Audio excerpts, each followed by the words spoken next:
안녕하세요. 저는 현재 카페에 와 있습니다. 평소 즐겨가는 단골 카페인데 좋아하는 음악을 들으며 이 사연을 쓰는 지금 어느 때보다 마음이 벅차올라 있습니다. 왜냐하면 얼마 전 제게 믿을 수 없는 일이 생겼기 때문인데요. 쓰는 저조차도 약간은 꿈을 꾸는 기분에 젖어 있긴 합니다. 아마 이 사연을 들으시는 분들은 설마 하는 마음으로 들으실 텐데요. 모두 사실임을 미리 밝혀둡니다.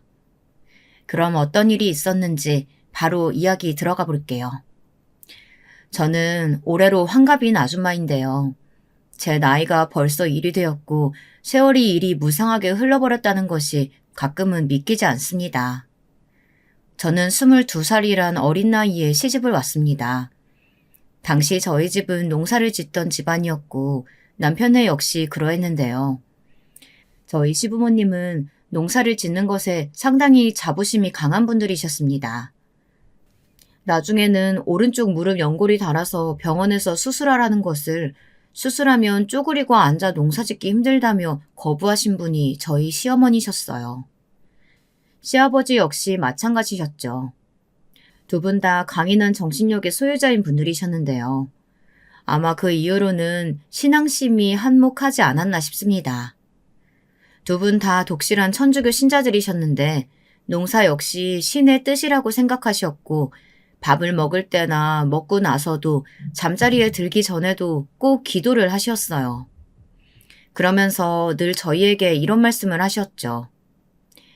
저 연근 고추들 좀 봐라. 얼마나 이쁘니? 저들의 생명력이 얼마나 대단한지 나는 반의 반도 따라가지 못할 거야. 얘 아가야. 너희들은 도시로 나가지 말고 꼭 여기 오랫도록 남아서 우리 뜻을 받들어 농사를 지어라. 알겠지? 시어머님은 쪼그란 손으로 김매기를 하고 손수 꽃들을 심으면서 이 모든 것이 하늘의 섭리고 신비함이라고 늘 감사함을 가지라고 말씀하시곤 했습니다. 저 또한 어머니 아버지가 열심히 농사를 지어 저를 비롯한 사남매를 건강히 키워내셨기에 시어머님의 농사를 향한 곧고 경건한 마음가짐을 온전히 이해할 수 있었답니다. 무엇보다 제가 시집 왔을 때부터 너그러이 대해주시고 소리 한번 지르지 않고 가르쳐주신 분들이 시부모님들이었기에 그런 좋은 성정을 가진 분들이라면 그 뜻을 받들어 오랫도록 곁에서 모시고 살고 싶었어요. 그래서 젊었을 적엔 시어머니를 따라 뙤약볕에 농사를 지으며 힘든 날에도 힘든 줄을 모르고 살았어요. 여기에 남편의 동생인 도련님도 함께 살았는데 도련님도 시부모님처럼 밝고 순수한 분이시라 같이 사는데 거리낌이 없었습니다. 하루 일과가 끝나고 시부모님과 함께 정성스레 차려낸 밥상에 옹기종기 애들과 남편, 도련님이 모여 앉아 정신없이 허기진 배로 밥을 뜰 때면 그 숟가락질 소리가 참으로 정겹고 감사하게 느껴졌죠. 하지만 시간이 흐르자 제 마음에도 변화가 생기더군요. 단 한 가지 마음속엔 가시처럼 걸리는 게 있었는데요. 바로 아이들이었습니다. 여보, 우리 아이들 계속 여기 이렇게 두어도 될까요? 우린 그렇다 치고 아이들한텐 이게 최선일지 모르겠어요. 물론야 나도 어머님의 마음 이해해요. 어머님이 얼마나 이 일을 소중하게 생각하시는지. 그런데 나도 시간이 지나고 나니까 자꾸 딴 마음이 들어요. 어떻게 하면 좋을까요? 어느 날부턴가 이 문제는 슬그머니 그 부피를 키워 커다란 걱정거리로 번지게 되었어요. 왜냐면 저희 첫째, 둘째 아이가 모두 머리가 특출나게 좋았기 때문입니다. 지금에야 영재 교육도 있고 그걸 분별하는 시험도 있다는데 저는 그런 걸 통하지 않고도 우리 아이들이 어딘가 다른 아이들과는 다르다는 걸 분명하게 알 수 있었어요. 어느 날엔 전교생이 얼마 되지 않는 총구석 학교였지만 서울에서 시골로 오신 선생님 한 분이 저를 붙잡고 그러시더군요. 저 시영이를 여기에만 두는 건 좀 아까운 일이 아닐까 싶어요. 시영이도 그렇고 주영이도 그렇고 모두 굉장히 뛰어난 아이들이에요. 분명 다른 환경에서 많은 자극 받는다면 반드시 빛을 볼 아이들일 텐데 저는 조금 아쉬운 마음이 드네요. 조심스럽게 말문을 띄우신 선생님의 말씀으로 전 그날 확신했습니다. 우리 아이들이 남다르다는 것을. 그게 저의 생각만은 아니었다는 것을요. 한글을 떼는 속도도 남달랐지만 하나를 알려주면 열을 아는 아이들. 그게 바로 저희 아이들이었습니다. 놀란 가슴을 부여잡고 집에 오는 길 내내 이제 나는 어떻게 해야 할까 고민에 휩싸였습니다. 다름 아닌 이곳을 떠나 도시로 떠나야 하나 고민하게 된 것이죠. 저희 부부가 거기서 무엇을 하고 먹고 살 것인지 대책도 없었지만 아이들을 생각하면 반드시 행해야 할 일이었어요. 여보, 미안하지만 우리 어머니 생각하면 난 그럴 수가 없어.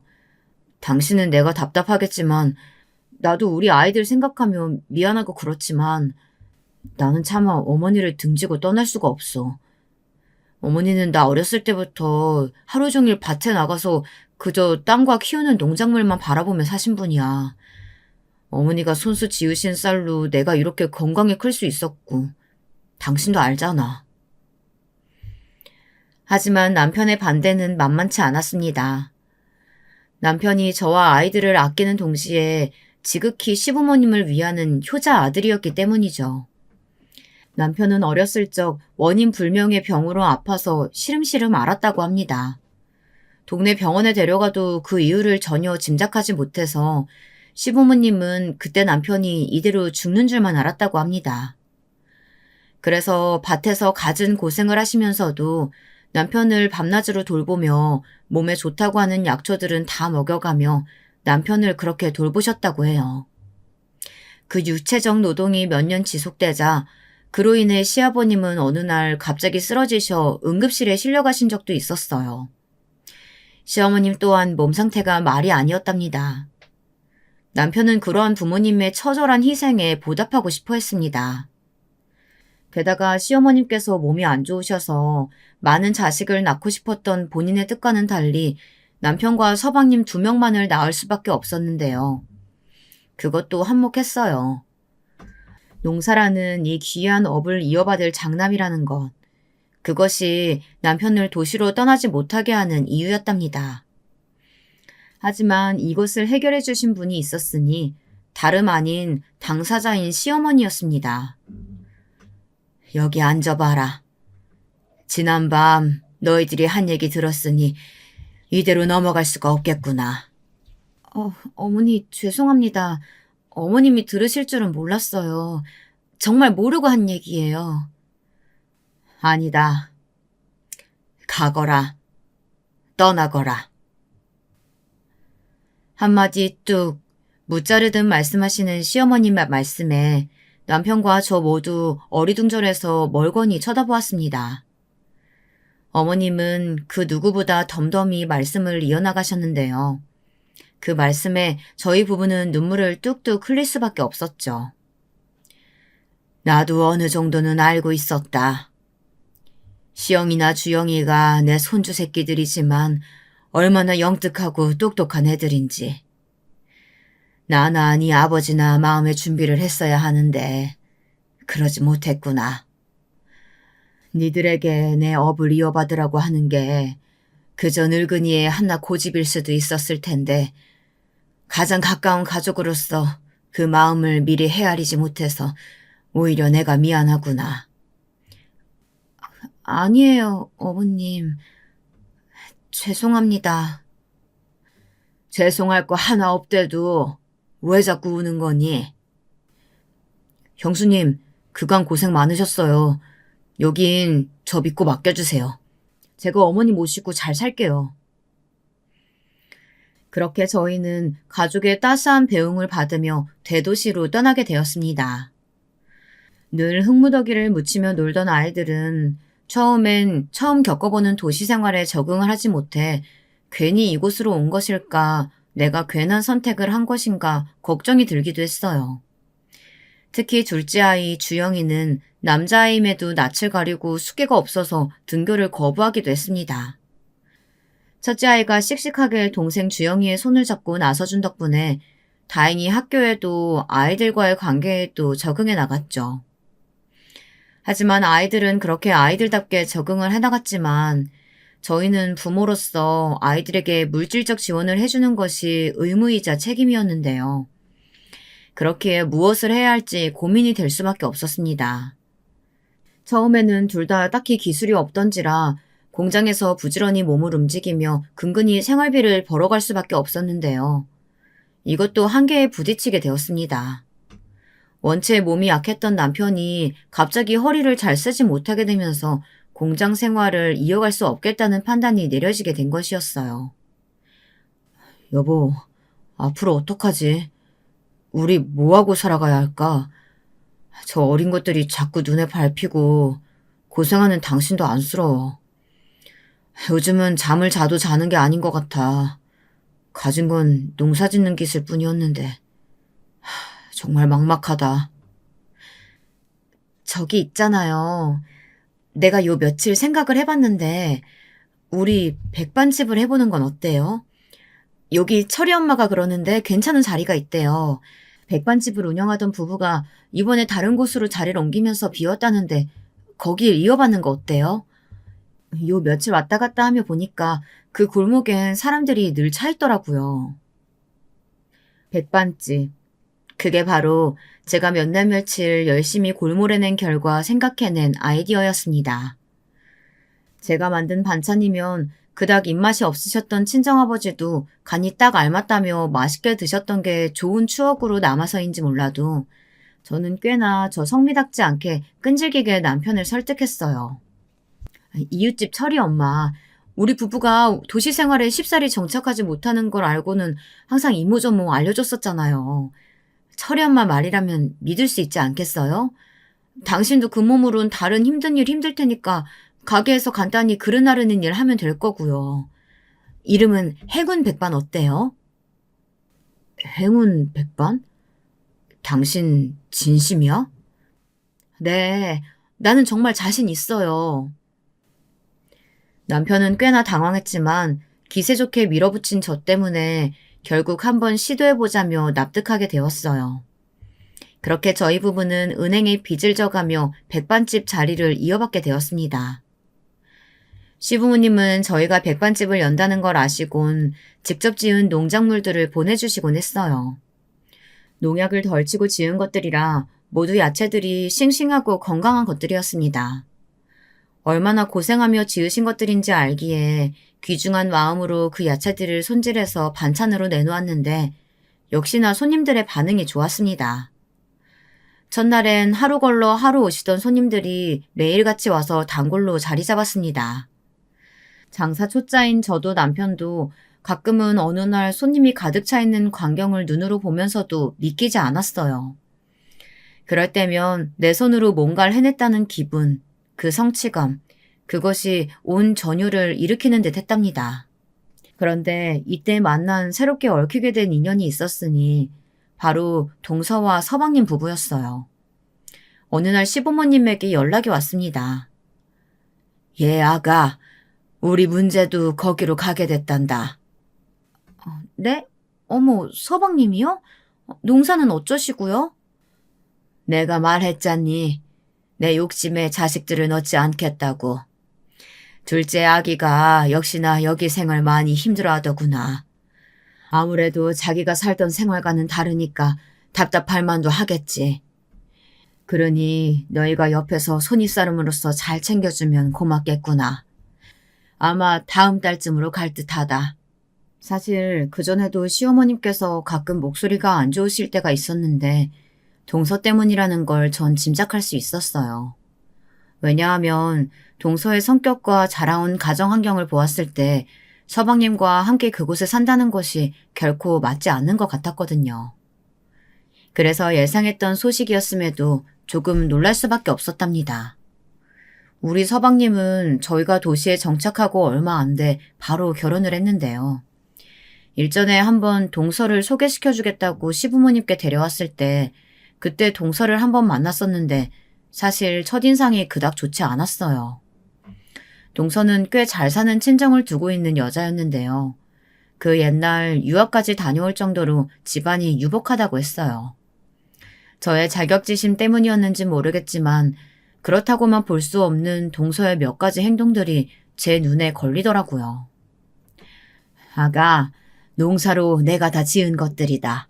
너희들 온다고 조기도 구워놨으니까 먹어봐라. 아, 네. 근데 어머님, 이 반찬들 다 농약 덜 치고 만드신 거라고 했죠? 그럼 내가 우리 여기 농사 짓는 사람들한테 욕을 한 바가지 먹으면서도 우리 농사 짓는 사람들 위해서 이거 사 먹는 사람들 위해서라도 친환경 농사 짓자고 그렇게 설득하고 설득해서 지은 것들이란다. 그렇군요. 시어머니의 열띤 설명과 온화한 웃음에도 동서는 들은 둥 만 둥 무표정으로 대꾸했습니다.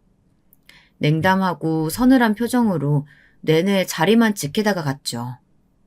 저나 남편은 이런 동서가 어떻게 순박하고 시골 청년인 서방님과 도무지 어떻게 만났는지, 대체 어떻게 결혼까지 이어질 수 있었는지 신기했는데요. 이 물음에 동서는 짧고 굵은 말로 답하더군요. 저는 그냥 이 사람 순수함이 좋았어요. 제 주변 사람들은 다 저희 집안을 등쳐먹으려고 배신하거나 하는 사람들 투성이었거든요. 근데 뭐든 재고 따지지 않는 그런 게 좋았달까요? 아, 친구 소개로 만났고요. 서방님의 몇 안 되는 친구들 중 하나가 서울로 대학을 가서 만난 사람이 동서였다는데 신의 장난처럼 어울리지 않는 둘이 붙어있게 된 느낌이었답니다. 동서는 뭐든 무던하고 매사 서글서글하던 서방님과 달리 사람을 쉽게 못 믿는 사람이었답니다. 늘 불신이 팽배해 있고 어쩌다 마주치는 눈빛엔 그것이 제 눈에도 보였죠.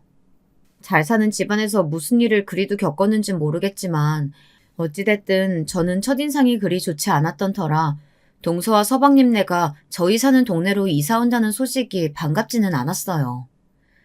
서방님네 부부가 이사 온 날 역시나 저희 백반집을 들렀는데요. 절 보자마자 반가워하는 서방님과는 달리 동서는 냉담한 표정으로 조그마한 화분 하나를 건네더니 한 곳을 응시하더군요. 그 시선을 따라가 보니 동서가 바라보고 있는 것은 창틀에 묻은 먼지였습니다. 제가 그날 아침 청소한다는 것을 깜빡하고 못한 곳인데 거길 보고 인상을 찌푸리더군요. 아, 역시 형수님 대단하시네요. 전 형수님이 해내실 줄 알았어요. 어머니 아버지한테 들었을 때부터 왠지 대박 예감이었거든요. 가게 이름도 정말 잘 지으셨어요. 이 정도 손님이면 전국에 가게 열어도 되겠어요. 여보, 그렇지 않아? 네, 그러네요. 형님 축하드려요. 그래, 고마워. 아참, 밥 먹었어? 동서 아직 식사 전이면 먹고 가, 서방님이랑. 서방님 오셨으니까 한 끼 하고 가셔야죠. 아무래도 오신다는 거 듣고 제가 저희 가게 특식 메뉴 몇 가지 준비해뒀어요. 정말요? 아, 역시 우리 형수님이시라니까. 아, 안 그래도 너무 시장했는데. 아니에요, 괜찮아요, 형님. 나중에 다시 먹으러 올게요. 여보, 우리 갈 때 있잖아. 얼른 우리 애기 데리고 와야지. 어? 아, 그래도 형수님이 준비하셨다는데, 아, 이렇게 가긴 아쉽지 않아? 한 끼만 먹고 가지. 그때 동서가 서방님을 향해 꼭 그래야 하냐는 표정으로 일순간 쏘아보았고, 저는 마음속으로 동서가 저 먼지 때문에 우리 집 음식이 더럽다고 생각해 먹지 않으려는 것을 알아챘답니다. 한순간에 기분이 확 상하더군요. 제 표정이 굳자 어색한 분위기를 감지한 남편이 그러면 나중에 와서 식사하라며 두 사람을 보내려 들더군요. 그래. 식사는 뭐 나중에 하면 되지. 우리끼리 모여서 소박하게 소주 한잔 하자고. 재수 씨가 애기 걱정이 되나 본데 얼른 가봐. 아, 형수님, 오랜만에 뵀는데 죄송해요. 형수님 음식 꼭 먹고 싶었는데. 형수님이랑 형 떠나고 형수님 손맛이 정말 그리웠거든요. 나중에 저랑 집사람 들러서 꼭 식사하고 갈게요. 그래요. 나중에 오세요. 그때 와도 되죠. 동서도 꼭 와. 네, 시간 되면요. 서방님의 아쉬운 표정과는 상반된 동서의 싸늘한 표정에 저는 마음에 없는 말을 꾹꾹 눌러담아 내뱉곤 가게 문을 쾅 닫아버렸습니다. 정말 어이없지 않아? 아니 무슨 몸에 금태 두른 사람처럼 저렇게 행동해야 돼? 분명 어머님도 동서랑 지내는 내내 얼마나 불편하셨을지 뻔해. 그러니 어머님도 못 견디시고 여기로 보내신 거지. 너무 그렇게만 생각하지 마. 재수 씨가 정말 아이가 걱정됐나 보지. 남편은 애써 화를 달래려 들었지만 도무지 분이 풀리지 않더군요. 동서에게 일말의 정을 준 것도 아니었지만 자기가 우월한 종자를 가진 사람이라는 듯 행동하는 것이 꼴불견이라면 꼴불견이었달까요? 저는 그 후에도 동선의 아기를 보면 이뻐하려고 용돈도 주고 어쩌다 서방님과 가게에 오면 맛있는 음식을 차려주었습니다. 동서 아기가 아직 어렸는데 저희 애들은 어느 정도 컸던지라 저는 그 나이 때 아기들이 참 귀여웠거든요. 입에 침을 묻혀가며 음식을 오물거리는 모습이 보고만 있어도 귀여워서 저도 모르게 손길이 갔습니다. 반면 동서는 저희 애들을 봐도 별 관심도 애정도 없어 보였어요. 아, 딱 하나 관심 가지는 것이 있다면 저희 애들이 성적이었죠. 머리가 똑똑하다는 것을 알았으니 성적이 얼마나 되는지 궁금했나 봅니다. 애들이 귀찮아하는 기색을 보여도 그렇게 애들을 붙잡고 어떻게 공부하는지 물어대더군요. 그러던 어느 날은 단단히 제 화를 돋구는 일이 터지고 말았습니다. 갑자기 동서가 백반집을 찾아와 짜증스러운 얼굴로 제게 흰 봉투를 내밀더군요. 이게 뭐야, 동서? 남편한테 들었는데 여기서 우리 지은이가 공짜밥 많이 먹었다고 들어서요. 그 값이에요. 아니, 그건 같은 식구니까 그럴 수 있지. 뭐하러 돈까지 주려고 해. 괜찮아, 집어넣어. 이런 거 안 받아도 돼. 받으세요. 저는 빚지곤 못 사는 성격이라서. 사소해 보이는 싸움이었지만 평상시 동서에 대한 감정이 안 좋았던 터였던지라 저도 약간 예민해진 말투로 쏘아붙이게 되었나 봐요. 동서, 왜 자꾸 그래? 안 받겠다는데? 이런 거 안 받는다니까? 애가 먹으면 얼마나 먹는다고. 형님, 전 싫다니까요? 받으세요. 왜 주겠다는데 안 받으세요? 이 백반집이 그렇게 잘 돼요? 가격도 저렴해서 얼마 안 될 것 같은데. 저도 형님 생각해서 드리는 거예요. 그러니까 받으세요. 뭐? 동서, 말이 너무 무례한 거 아니야? 아니 뭐 우리가 손가락 빨며 사는 것 같아? 동선의 친정처럼 부유하진 않아도 우리도 자식 가르치고 밥 삼시세끼 먹으면서 잘 살고 있어. 그러니까 그냥 가. 제 말이 동서의 어딘가를 자극했는지 표정이 일순간 굳어지더니 그대로 뒤돌아 나가버리더군요. 그 뒷모습마저 어딘지 냉기가 철철 흐르고 화가 잔뜩 나보여서 약간의 후회가 들긴 했습니다. 그 후 저와 동서의 사이는 당연한 수순처럼 좁혀질 수 없는 거리로 멀어지게 되었죠. 그리고 그날 남편에게 한 가지 이야기를 듣게 되었는데요. 제 말이 완전한 실수였다는 것을 알게 되었습니다. 뭐? 동서네가 망했다고? 아니 그게 무슨 말이야? 내가 당신한테 진즉 말했어야 했는데 그러지 못했네. 동생이 어제 그러더라고. 자기도 술김에 말한 것 같아. 재수 씨네 친정이 사업하는데 거래처가 갑자기 끊기면서 부도가 나게 됐나 봐. 그래서 자기도 버는 돈을 재수 씨네 친정에 주느라고 생활이 어려졌다고 하더라고. 아마 꽤 된 것 같은데 혹여나 나한테 부담될까 봐 말을 못하고 있었나 봐. 돈 달라는 소리로 들릴까 봐? 근데 그럼 동서는 뭐 일이라도 하면서 사는 거야? 요 앞에 반찬 가게 나가서 일하고 있대. 동서가 어떤 심정으로 저희 백반집을 찾아와 그 돈을 주고 갔는지 모르겠지만 제가 한 말에 약간 상처받은 얼굴로 나간 얼굴이 묘하게 걸리더군요. 예상했지만 동서는 명절날 저를 보아도 아는 체도 하지 않고 시어머니와만 말을 섞더라고요. 어느 날 어머니도 그것을 눈치챘는지 저를 뒷방으로 불러 조용히 물으셨어요. 너랑 둘째 아가 사이에 무슨 일 있니? 왜 이렇게 둘이 있으면 차가운 분위기가 감도는 거야? 내가 다 눈치가 보인다. 무슨 일 있으면 솔직하게 말해봐. 아니에요. 제가 그냥 좀 동서가 어려워서요. 어려울 게 뭐 있어, 가족인데. 둘째 애가 쌀쌀맞아 보이긴 해도 속은 여리고 무른 애야. 저리 깐깐한 모습 하고 있어도 보이는 게 다가 아니야. 너도 겪어보면 알 거야. 그땐 시어머니의 말씀을 다 이해하지 못했습니다. 왜 그리 따스한 시선으로 동서를 보고 계시는 것인지. 워낙에 타고난 성정이 온화하신 분이긴 했지만 그래도 못된 사람과 이기적인 사람을 구분해내지 못하는 분은 아니었어요. 그런데 왜 그런 말씀을 하신 건지 아리송했습니다. 그 말씀을 온전히 이해하게 된 건 그로부터 아주 오랜 시간이 지난 후였습니다. 저와 동서의 사이가 좋지 않자 서방님도 저희 가게의 발길이 뜸해지셨고 지은이도 더 볼 수가 없게 되어 마음이 씁쓸해지더군요. 제가 나서서 먼저 사과라도 해야 하나 싶었는데 자존심이 뭔지 쉽사리 손이 전화기로 가지 않더라고요. 아마도 싸늘하고 냉기 어린 동서의 얼굴을 마주치는 게 두렵고 회견아 사과를 받아주지 않을까 두려웠던 것일 테죠. 시간이 흐르고 나서 생각해보니 그저 아주 작은 사건이었을 뿐인데 미안하단 말 한마디면 모두 녹아 흐를 마음이었을 텐데 참으로 후회로 똘똘 뭉친 시간이었습니다. 그러던 어느 날 이 모든 걸 뒤바꾸게 된 사건이 발생하고 말았습니다. 너무나 청천벽력이고 끔찍한 소식이었던지라 저도 남편도 그 자리에 그만 주저앉아 버렸답니다. 그게 무슨 말이야? 여보, 사실이야? 서방님이 어떻게 됐다고? 내가 일단 병원으로 가볼게. 가서 상황 설명해 줄 테니까 당신 여기 있어.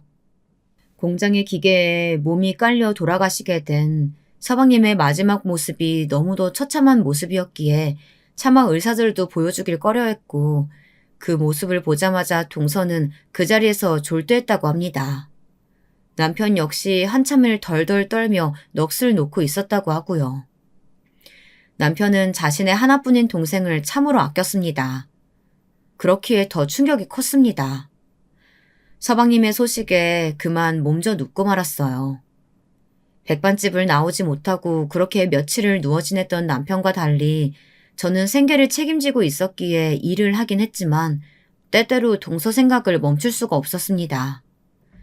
내 남편도 저리 힘들어하는데 동서는 지금 어떤 심정일까? 내가 가봐야 하는 건 아닐까? 여러 생각이 들더군요.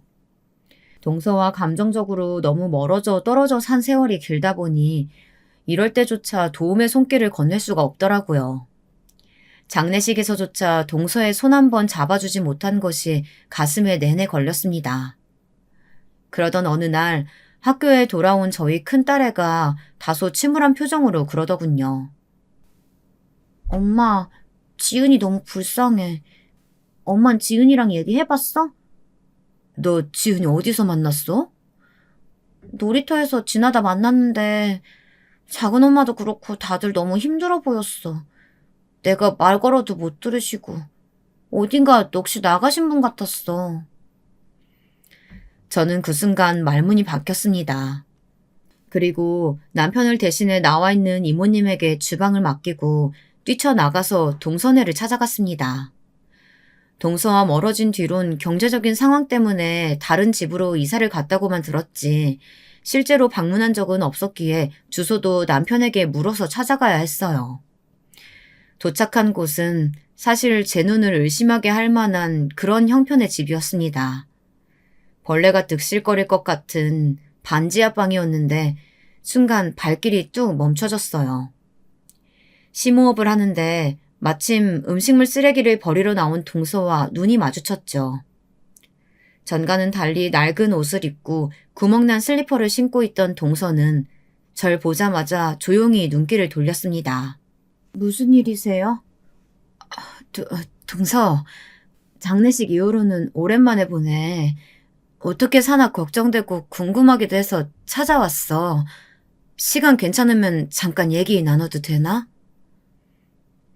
여전히 딱딱한 말투이긴 했지만 저는 그 아픈 속을 차마 헤아릴 수 없어 더듬거리며 말을 건넸어요. 동서는 어쩔 수 없다는 듯 집으로 들여보내주더군요. 안으로 들어가니 집안은 정리가 되지 않은 채 옷들이며 쓰레기들까지 너저분하게 널려 있었고 그 사이 조그마한 상 하나에 지은이가 밥을 먹고 있었어요. 지은이는 절 보자마자 반갑게 웃으며 큰엄마 하고 외치더군요. 아, 그래, 지은아. 오랜만이지? 아이고, 밥 먹고 있었구나. 큰엄마가 이것저것 과일이랑 사왔으니까 먹자. 금방 깎아줄게. 형님, 칼이 없어요. 그냥 주세요. 과일. 물에만 씻어서. 응? 칼이 왜 없는지 그 말에 의아함을 느꼈지만 물을 수가 없어 과일을 물로 깨끗이 씻어 이 빠진 접시 위에 올려주었습니다. 그러면서 잠시나마 동선의 살림살이를 엿볼 수가 있었는데요. 모조리 너무 낡고 해진 것들 뿐이라 입술이 꼭 깨물어졌습니다. 특히 아이가 쓰는 것 같은 공부 책상은 어디서 주워온 듯 낙서가 잔뜩 되어 있었는데 마음이 아파서 차마 오래 쳐다볼 수가 없겠더군요. 동서는 무릎을 모으고 구석에 앉아 지은이가 허겁지겁 과일을 먹는 것을 그저 멍하니 쳐다보고 있었어요. 복숭아의 단물이 지은이의 입 밖으로 흐르고 있는데도 닦아줄 생각도 없이 그냥 보고 있더라고요. 동서도 좀 먹지. 왜 이렇게 마른 거야? 잘 못 먹었지? 전 괜찮아요. 많이 먹었어요. 동서, 내 앞에선 솔직하게 말해도 돼. 나 동서가 정말 걱정돼서 왔어. 믿기지 않겠지만 우리 사이가 안 좋아서 내가 쉽사리 올 수가 없었어. 근데 내가 서방님 생각을 하니까 너무 가슴이 아파서 동서가 자꾸 떠오르더라고. 우리 남편도 이렇게 많이 힘들어하는데 동서는 어떤 마음으로 살고 있을까. 자꾸 그 생각을 멈출 수가 없었어. 지난날 내가 형님이지만 동서에게 못나게 군 것도 있고 말이야. 사실 서방님이 사고 전날 우리 백반집을 찾아왔었어. 동서 알고 있었겠지만 그날이 우리 작은 애 생일이었잖아. 세상에 선물을 사들고 왔더라고. 직접 색종이로 접으신 별이랑 학을 잔뜩 병에 담아가지고 왔는데 우리 남편도 나도 바쁘다는 핑계로 장난감 하나 사주고 땡쳤는데 우리 애를 위해서 몇백 개를 접어가지고 오신 거야. 나는 우리 지은이한테 제대로 뭐 하나 안겨주지도 못했는데. 그런데 그때 제 말에 생기도 의지도 그 무엇도 찾아볼 수 없던 동서의 눈동자가 천천히 눈물로 젖어 들어가기 시작했어요. 저 역시 참을 수 없어 제가 먼저 주책맞게 눈물을 터뜨려 버렸답니다. 그러면서 조심스레 서방님과의 기억을 주섬주섬 꺼내놓기 시작했는데 이윽고 동서가 끄끄거리며 오열을 하더라고요. 형님, 저 어떻게 살아야 할지 모르겠어요. 제 상처뿐인 인생, 남편이 그나마 건져 올려줬는데, 그나마 안아줬는데, 이제 누가 절 안아줘요? 그 사람 왜 그렇게 빨리 가버린 거예요? 내 인생은 왜 이렇게 복이 없는 거예요? 저한테 남은 거 우리 지은이뿐이라서 얘만 생각하면 살아야 되는데. 형님, 나 자꾸 울지가 없어져요. 나 그냥 안 살고 싶어요. 그제야 전 동서가 왜 집에 칼을 숨겨놓았는지 알 수 있었답니다. 그거라도 숨겨놓지 않으면 자신이 잘못된 선택을 할까, 그로 인해 아이가 홀로 남겨지게 될까 두려웠던 것이었죠. 마지막 남은 자신의 모성애로 그렇게라도 꾸역꾸역 삶을 이어가고 있던 동서를 보니 저는 차마 그 앞에 무슨 말을 뱉어낼 도리도 없이 그냥 동서를 붙잡고 따라 울어버렸습니다. 그렇게라도 내가 너의 아픔을 알고 있으니 힘내라고 그 온기를 전해주고 싶었던 것 같아요. 그런데 그때 한참을 오열하는 제 엄마가 너무 가엾고 불쌍했는지 지은이가 달려와서 동서를 껴안고 울지 말라고 속삭이더군요. 엄마, 울지 마. 엄마, 울지 마. 내가 있잖아. 울지 마. 그 가여운 속삭임이 너무 처연하게 들려서 저도 울음을 꾹 멈추고 이내 다무진 얼굴로 동서의 손을 꽉 잡아버렸답니다. 동서, 우리 가게 나와. 그래, 동서 말대로 산 사람은 살아야지. 나도 동서 입장이라면 정말 안 살고 싶었을 거야. 그래도 지은이 생각하면 살아야 하지 않겠어? 내가 도울게. 내가 무슨 수를 써서라도 그럴 테니까 제발. 어? 동서는 눈시울이 붉어진 눈으로 절 한번 쳐다보더니 대답은 못한 채 짐승 같은 울음소리를 내며 또 한참을 울다 이내 고개를 끄덕이더군요. 그렇게 동서가 저희 가게의 식구가 되었습니다. 남편이 힘든 몸을 이끌고 나와 가게에 나왔던 날, 저는 동서의 손을 잡고 뿌듯한 표정으로 가게 안으로 데리고 들어갔습니다. 재수 씨가 어떻게... 여보, 우리 가게에 새 식구가 생겼어. 인사해. 우리 이쁜 동서. 잘했네, 여보. 정말 잘했어. 재수씨, 그래요. 내 동생한테 못다한 말이 너무 많아서 한스러웠는데, 재수씨도 걱정스러웠는데, 내가 앞으로 동생 목까지 신경 쓸게요. 여보, 정말 잘했어. 남편은 감격에 차 눈물을 글썽거리더라고요. 그 눈물에 동서가 눈시울을 조용히 붉혔고, 이번엔 새 어른들이 왕 하고 울음을 터뜨리고 말았답니다. 어쩌면 평생 흘릴 눈물을 이 시기에 다 흘렸던 것 같습니다. 동서에게 부엌 일을 맡기는 건 무리일 것 같아서 카운터 보는 일을 맡겼는데 동서가 정말 복덩이였는지 백반집 장사가 더 잘 되기 시작했어요. 그 전에도 2호점을 내란 이야기가 나올 정도로 잘 되긴 했지만 그전과는 비교할 수 없을 상태였기에 이모님을 한 번 더 써야 할 정도였습니다. 동서 들어오고 가게 더 잘 되는 거 알아? 동서가 정말 복덩인가 봐. 아니에요, 형님. 가게에 제대로 도움이 못 되는 것 같아서 죄송한데요. 부엌 일도 도와드릴 테니까 뭐든 시키실 거 있으면 말씀해 주세요. 형님 잠시만요. 계산하고 올게요. 그리고 그게 어쩌면 다행이었던 것이 가게가 바쁘고 정신이 없다 보니 동서도 점점 굳세고 힘찬 아줌마가 되어가더라고요. 그 모습이 어찌나 씩씩하고 대견스러워 보이던저. 가게 첫날 힘없는 손길로 계산을 하던 동서의 어두침침한 얼굴이 마음에 걸려 제가 잘한 게 맞을까 싶었었는데 어느새 동서는 조금씩 변화하고 있었습니다. 어느 날은 제게 그런 말을 하더군요. 형님이 아니었다면 제가 이렇게까지 웃고 살 수 있었을지 모르겠어요. 늘 월급도 더 챙겨주시고 정말 감사해요. 제가 이 은혜를 갚을 수 있다면 참 좋겠는데 그러지 못할까 걱정이에요. 아니야, 동서. 나야말로 동서가 잘 지내줘서 뿌듯하고 기뻐. 장해, 동서. 장하다는 말 처음 들어봐요. 따뜻한 대화가 오가며 저와 동서의 사이는 더욱 가까워져 갔고 전보다 훨씬 말랑해진 동서의 해사한 얼굴을 보면 제 얼굴에도 저절로 미소가 번져나갔습니다.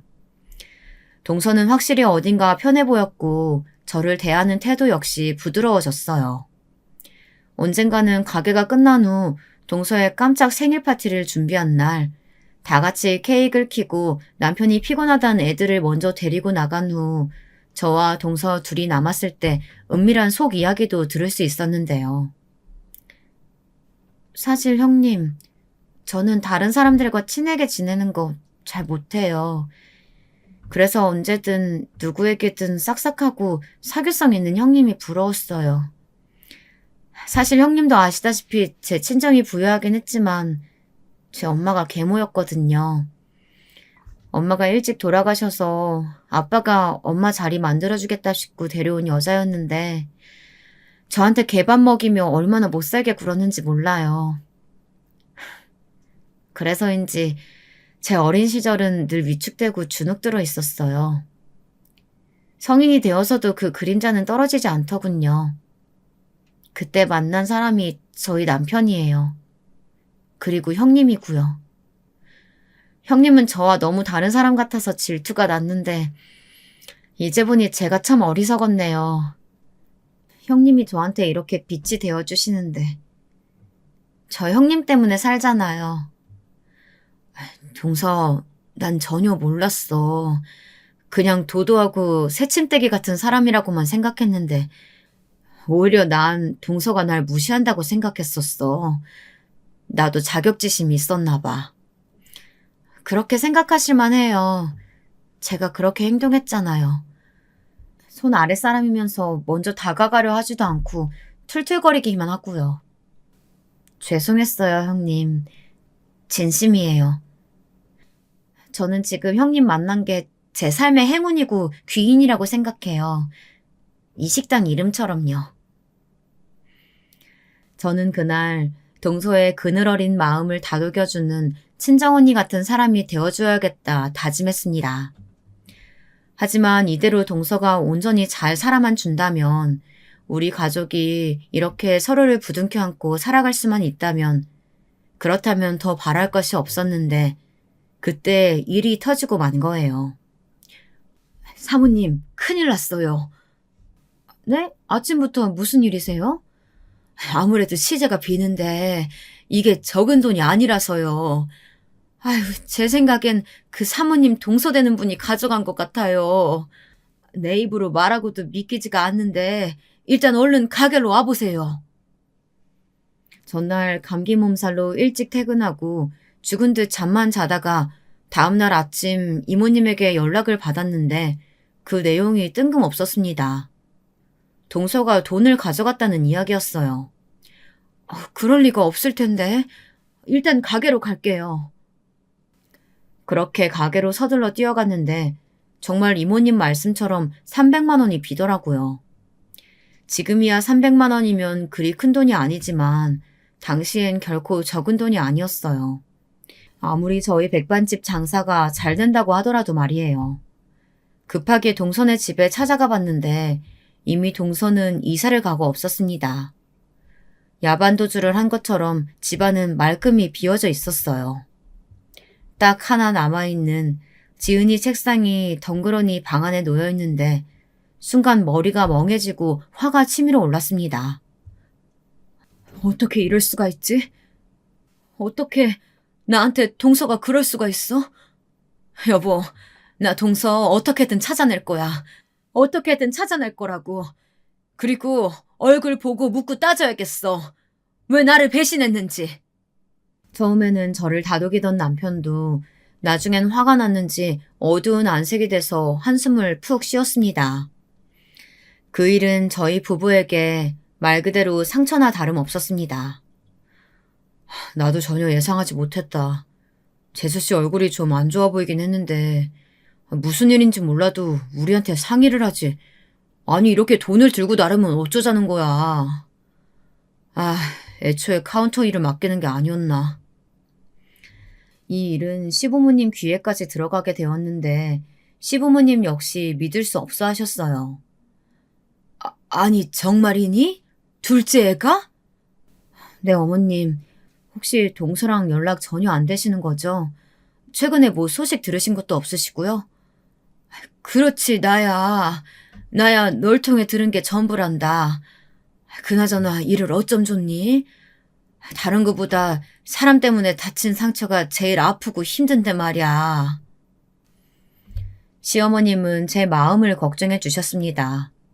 제 마음이 어떤 마음일지, 제 마음이 얼마나 지옥일지 알고 계셨던 거죠. 그만큼 저는 동서에 대한 믿음이 강했고 이미 정으로 이어진 끈끈한 가족이라 생각하고 있었어요. 어린 시절 사랑받지 못하고 자란 동서의 그늘을 꼭 보듬어 주겠다며 더 마음을 쏟았었는데 그런 제게 어떻게 뼈아픈 상처를 안겨줄 수 있는지 용서가 되지 않았습니다. 동서가 떠나고 난 후 한동안 저희 집안 분위기는 차갑게 가라앉아 있었고 아이들은 저희 눈치를 볼 정도였어요. 그런데 동서에 대한 배신감으로 잠을 못 이루고 있길 3달 정도, 그때쯤부터 안 좋은 일들이 하나둘 터지기 시작했습니다. 먼저 백반집 사정이 안 좋아지기 시작했습니다. 동서가 있을 땐 잘 돌아가던 백반집이 앞에 새로운 식당들이 줄지어 생겨나면서 허름한 백반집을 찾는 손님들이 줄어든 것이죠. 당시 딸아이가 곧 있으면 대학을 갈 나이였고 들어가야 할 돈도 만만치 않았습니다. 전교 1, 2등만 하던 우리 자식들을 생각하면 등록금 정도는 마련해주고 싶었는데 그 꿈을 이룰 수 없겠다는 생각이 들자 눈앞이 캄캄해졌어요. 그리고 이 모든 불행이 갑자기 동서 때문이란 생각도 들더라고요. 동서 때문이야. 동서가 나가고 나서 아니 그 여자가 그렇게 돈을 들고 튀니까 우리 식당에 온갖 불운이 몰아닥친 거라고. 여보, 지나간 일 따져서 뭐해. 진정 좀 해. 요즘 당신이 너무 예민하니까 우리 애들도 힘들어하잖아.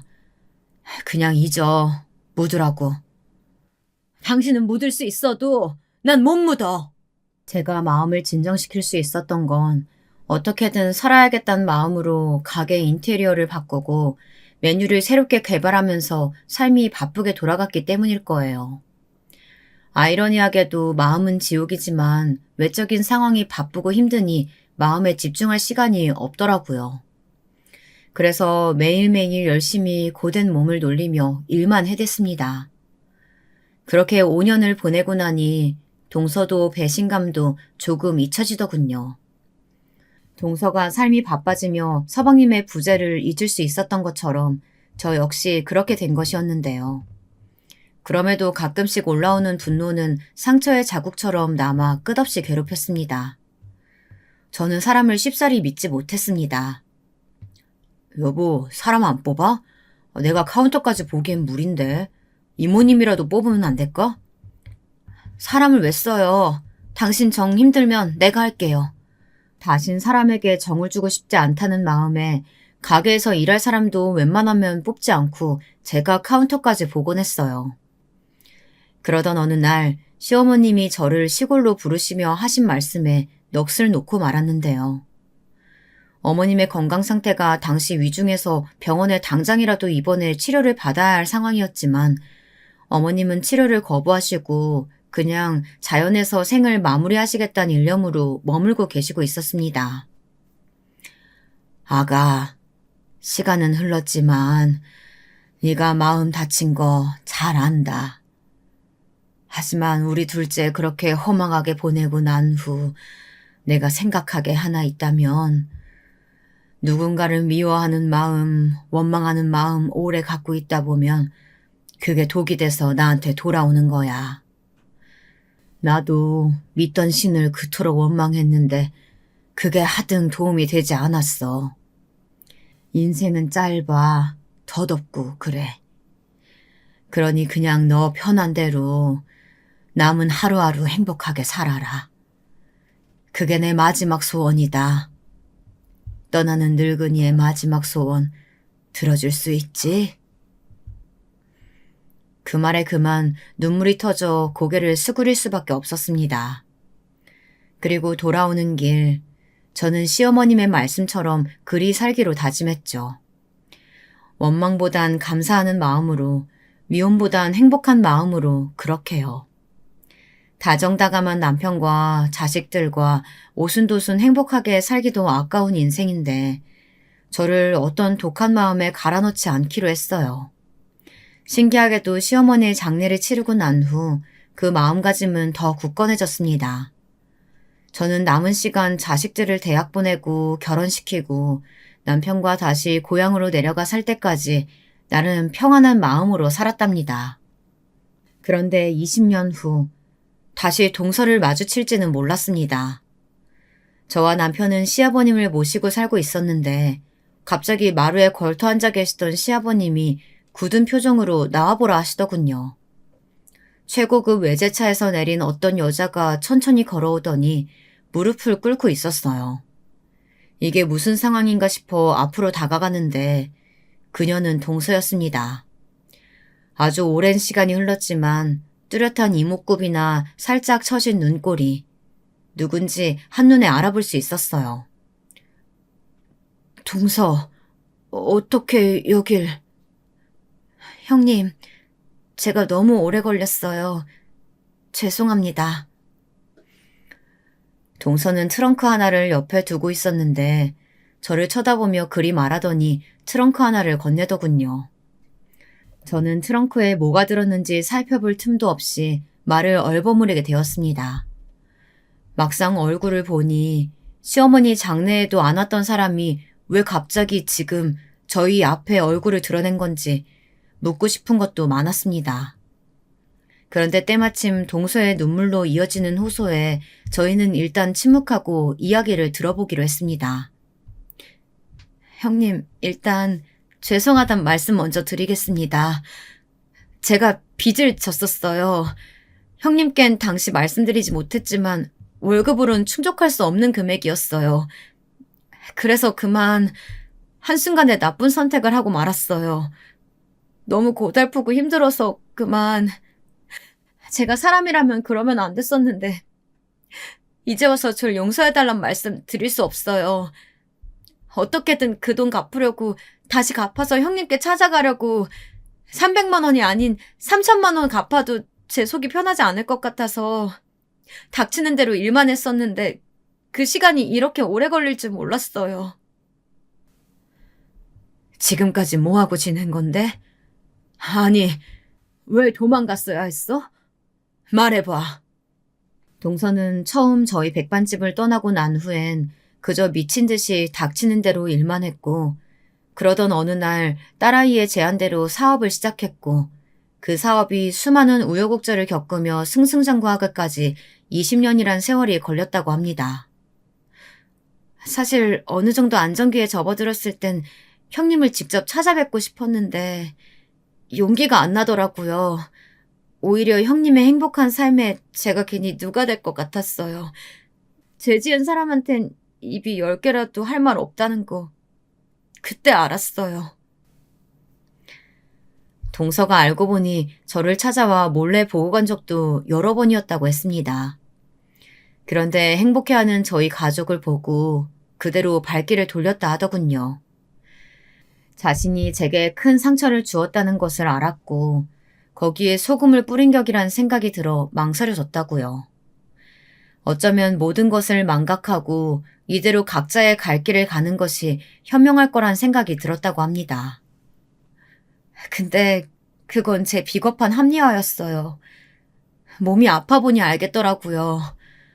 얼마 전에 암 진단받고 간병인을 두게 됐는데 그 사람 이름이 형님이랑 같더라고요. 신기하죠? 그분을 보니까 형님 생각이 안 들 수가 없었어요.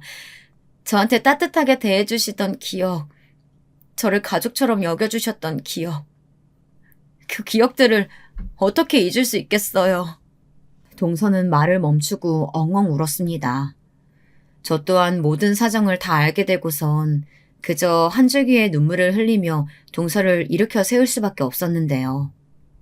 그때 그제야 동서의 제 쪽으로 가져온 트렁크를 살펴보게 되었습니다. 거기엔 30억이란 금액이 들어있었습니다. 형님, 30억이에요. 은혜에 비하면 턱없이 부족한 금액이지만 이렇게라도 갚고 싶습니다. 30억이라니 어떻게 믿을 수 있겠어요. 시골에서 그저 근근히 자식 안부나 물으며 살아가는 사람한테 이 돈의 액수는 실감이 나지 않을 뿐더러 받을 수 있는 돈도 아니라고 생각했습니다. 저는 조용히 동서에게 다시 그 트렁크를 쥐어주었습니다. 그리곤 제 방식대로 용서를 전달했어요. 정말 미안하다면 가끔 이렇게 고향집에 내려와 우리와 가족처럼 왕래하며 지내자고요. 동서는 안 된다며 계속해서 받아달라 재촉했지만 자식들도 독립해 다 잘 지내고 있는 마당에 저희에게 그 돈은 무용지물이었답니다. 정말 그래도 되나요? 형님, 그래도 되는 건가요? 그럼 당연하지. 난 빈말은 안 해. 요즘은 동서와 다시 왕래하며 지내고 있답니다. 사실 서방님을 추억할 수 있는 건 동서를 통해서 가능했는데 동서가 없었으니 그간 못했던 추억들을 마음껏 곱씹을 수 있어서 좋아요. 아마 15년 전 혹은 그 전에 찾아왔다면 저는 동서에게 원망의 말을 퍼부었을 수도 악랄한 말로 똑같이 상처를 되돌려줄 수도 있었겠죠. 하지만 시간의 힘이란 정말 놀라운가 봅니다. 이제는 오히려 동서와 함께하게 된 일상이 나쁘지 않습니다. 동서가 주변에 전원주택을 얻어 저희를 더 좋은 집으로 이사시켜 주었고, 저희 자식들에게도 물질적인 지원도 아끼지 않고 있는데, 그런 동서의 마음이 조금은 어여쁘게 느껴집니다. 제 이야기는 여기까지예요. 제 긴 사연 들어주셔서 감사합니다. 안녕하세요. 저는 결혼한 지 아직 1년이 채 안 된 30대 초반 여자입니다. 집안일을 하면서 유튜브를 항상 틀어놓으며 시간을 보내곤 하는데 최근 사연을 소개하는 유튜브를 알게 되면서 시청하고 있는데 시간도 잘 가고 재밌더라고요. 그런데 마침 저도 최근에 재미있는 일이 생겨 공유할 겸 사연을 보내게 되었습니다. 말솜씨가 없어서 걱정되지만 재밌게 들어주셨으면 좋겠습니다. 앞서 말씀드렸듯이 저는 아직 결혼한 지 1년이 안 된 신혼인데요. 남편은 저에게는 누구보다도 자랑스럽고 멋있는 사람입니다. 남편은 대학교 때 같은 과 동기로 만나게 되었는데요. 항상 남들을 배려하고 구김살 없이 지내는 모습이 저와는 너무 다른 세상 사람 같아 처음에는 조금 거리를 두고 지냈었습니다. 남편의 밝은 모습에 거리를 두고 지낸 이유 중 가장 큰 이유는 제가 고아였기 때문이었습니다. 갓난쟁이던 시절 부모님이 두 분 다 돌아가시는 바람에 시설에 맡겨졌던 저는 부모님의 얼굴도 모르고 자라면서 부모가 없다는 게 큰 콤플렉스가 되어버렸습니다. 학창 시절에는 고아년이라는 별명이 늘 따라붙곤 했었죠. 제가 원해서 그렇게 된 게 아니었는데 철없는 학교 친구들은 저에게 그런 별명을 지어주며 놀려대곤 했어요. 사실 시설에서 지내는 건 불만이 없었어요. 시설의 원장님과 선생님들은 너무나도 따뜻하신 분들이셨고 늘 저와 다른 아이들을 챙겨주고 보듬어 주셨습니다. 하지만 아무래도 남들과 달리 부모가 없다는 사실만으로도 저는 늘 얼굴에 그늘이 진 채로 지내게 되었고 그러다 보니 어느새 친구들 무리에서 겉돌게 되더라고요. 결국 고등학교에 올라가서는 흔히 말하는 왕따를 당하게 되었습니다. 그냥 친구들이 안 놀아주는 왕따가 아니라 집단적으로 학교 폭력을 당하는 왕따 말이에요.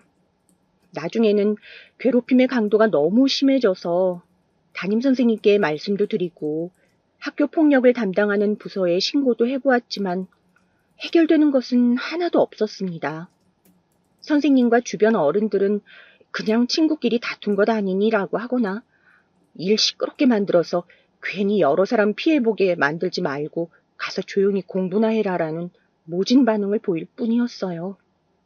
게다가 왕따 당하는 데에는 이유가 있을 거라며 저보고 성격이 문제가 있는 게 아닌지 되돌아보라고 하는 어른도 있더라고요. 결국 저는 고등학교를 1년도 채 다니지 못하고 그만두게 되었습니다. 아무것도 해결되지 않는 그 상황 속에서 더 이상 버틸 수가 없었거든요. 제가 버틸 수 없었던 가장 큰 이유는 제가 학교에 폭력 피해 사실을 신고한 이후에 가해 학생들에게 별다른 조치가 취해지지 않았고 제가 신고한 사실을 알게 된 가해 학생들이 저에게 복수를 하기 시작했기 때문이에요. 저는 방과 후에 저를 괴롭히던 무리에게 끌려가 학교 구석에서 정신없이 얻어맞고 교복은 전부 너덜너덜해졌습니다. 그리고 다음날 등교를 해보니 제 사물함에 있던 교과서는 전부 다 찢어지고 내팽개져 쳐져 있었고 제 책상과 의자는 전부 밖으로 던져져 있었죠. 그래서 저는 더 이상 정신적으로도 그리고 육체적으로도 버틸 수 없어서 시설 원장님께 허락을 받고 학교를 자퇴하게 되었습니다. 그 일이 있고 나서도 그 아이들은 큰 처벌 없이 교내 봉사 몇 시간만 하고 아무 일 없이 잘 졸업했다고 하더라고요. 당시에는 저만 이렇게 된 게 너무 분하고 억울했지만 내가 더 잘 돼서 잘 먹고 잘 살아야지 하는 생각으로 공부만 열심히 했습니다. 그래서 저는 고등학교를 자퇴한 대신 검정고시를 치루었고 수능 공부도 열심히 해서 나름 서울에서 괜찮다고 하는 대학의 경영학과에 입학하게 되었습니다. 그렇게 저는 동갑내기들보다 1년 일찍 대학에 들어와 졸업과 취직만 바라보고 살았습니다. 동기들끼리 친목을 다지는 모임에는 거의 참석하지 않았고 남들과 거리를 두며 지냈어요. 그렇게 몇 년을 지내던 와중 우리 과에 편입으로 들어온 후배를 소개하는 자리에 우연히 참석하게 되었습니다. 그런데 저는 그 후배를 보자마자 얼굴이 새파랗게 질리고 말았습니다. 바로 그 후배는 저를 왕따시켰던 가해자 무리 중 한 명이었기 때문이에요.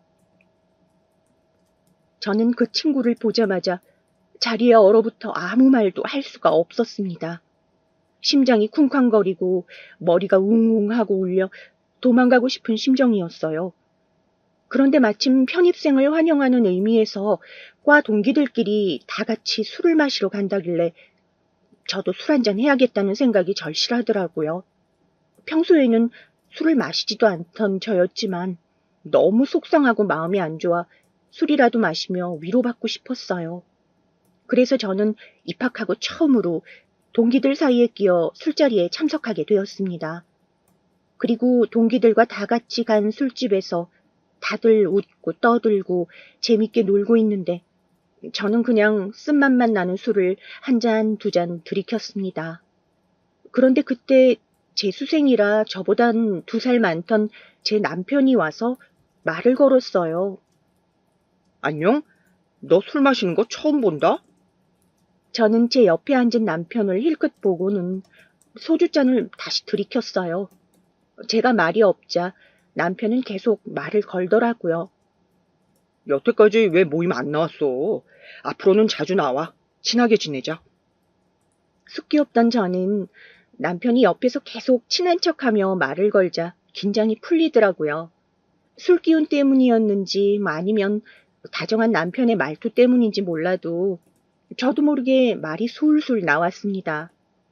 저는 어릴 때 고아원에서 자랐던 얘기부터 해서 학창시절 왕따를 당했던 이야기, 그리고 편입생이 그 가해자 중 한 명이라는 이야기까지 오늘 처음 대화한 남편에게 전부 다 말해버리고 말았어요.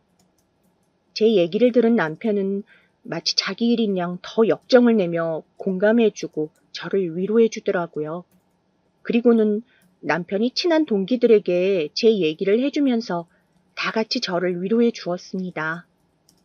저는 처음에 남편이 제 얘기를 동기들에게 해도 되냐고 물었을 때 괜히 저에 대해 안 좋은 선입견을 가지게 될까봐 망설였지만 막상 얘기를 하게 되자 다들 자기 일처럼 같이 울어주고 화내주어서 평생에 처음으로 든든한 친구가 있다는 느낌을 받았어요. 그렇게 저는 그때 제 얘기를 들어준 친구들과 밤새 술을 마셔가며 처음으로 소속감을 느낄 수 있는 무리가 생기게 되었습니다. 그리고 그 후 저를 왕따시켰던 그 편입생은 학교에 금방 소문이 퍼져 학기가 시작된 지 얼마 되지도 않아 휴학을 하게 되었어요. 그리고 저는 제 생에 다시는 없을 것 같은 행복한 대학 생활을 즐기게 되었죠. 그리고 마음이 잘 맞았던 남편과는 금방 서로 좋은 감정이 생기게 되어 곧 사귀는 사이가 되었습니다.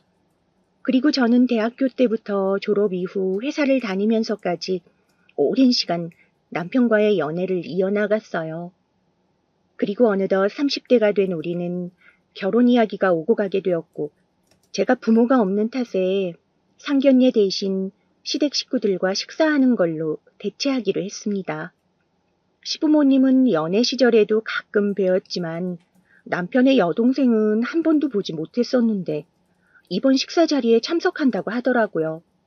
그리고 떨리던 식사날 당일 예약한 한식당에 먼저 도착해서 시댁 식구들을 기다리고 있던 저는 시부모님과 함께 걸어 들어오는 시누이를 보자마자 기겁을 하고 말았습니다.